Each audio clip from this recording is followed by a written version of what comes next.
Comscore नुसार आता isakal.com आहे देशातील नंबर 1 ची मराठी न्यूज वेबसाईट। प्रत्येक अपडेटसाठी isakal.com ला नक्की भेट द्या।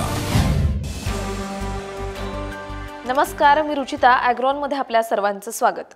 आपण आजच्या ॲग्रोन शेत मार्केट पॉडकास्ट मधून महत्त्वाच्या 5 शेतीमाल बाजाराचा आढावा घेणार आहोत। आज आपण कांदा, हळद, गहू, सोयाबीन आणि कापूस बाजाराची माहिती घेणार आहोत। देशातील बाजारात गव्हाची आवक वाढतीये, त्यामुळे गव्हाच्या भावात काहीशी नरमाई आली आहे। मात्र आजही गव्हाचा भाव हमी भावापेक्षा जास्त दिसतोय। देशातील महत्त्वाच्या उत्पादक राज्यांमध्ये गहू सध्या 2500 ते 2700 रुपयांच्या दरम्यान विकला जातोय।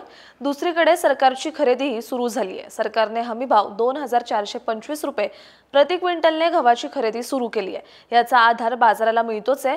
पुढील काळात गव्हाची आवक आणखी वाढण्याचा अंदाज आहे, त्यामुळे गव्हाच्या दरात काहीसे चढ-उतार दिसतील असा अंदाज गहू बाजारातील अभ्यासकांनी व्यक्त केला आहे।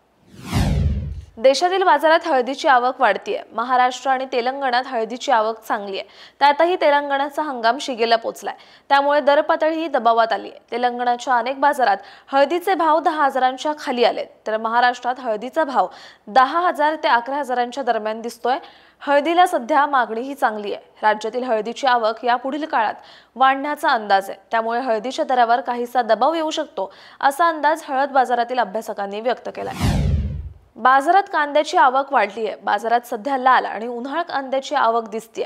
तसंच होळीचा सण आणि मार्च एंडमुळे बाजारातील आवक चांगली दिसते, मात्र त्याचा दबाव कांदा दरावर येतोय। कांद्याचा भाव मागील 2 आठवड्यांमध्ये क्विंटल मागे 200 ते 300 रुपयांनी कमी झालाय। सध्या कांद्याला सरासरी 1100 ते 1300 रुपयांचा भाव मिळतोय। कांद्याची आवक महिन्याच्या शेवटपर्यंत कायम राहण्याचा अंदाज आहे, त्यामुळे कांदा दरावर दबाव राहील असा अंदाज कांदा बाजारातील अभ्यासकांनी व्यक्त केलाय।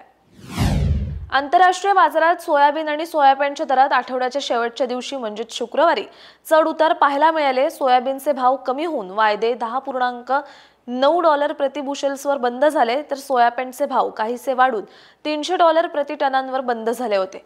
देशात प्रक्रिया प्लांट्सचे खरेदीचे भाव 4100 ते 4250 रुपयांच्या दरम्यान स्थिर होते।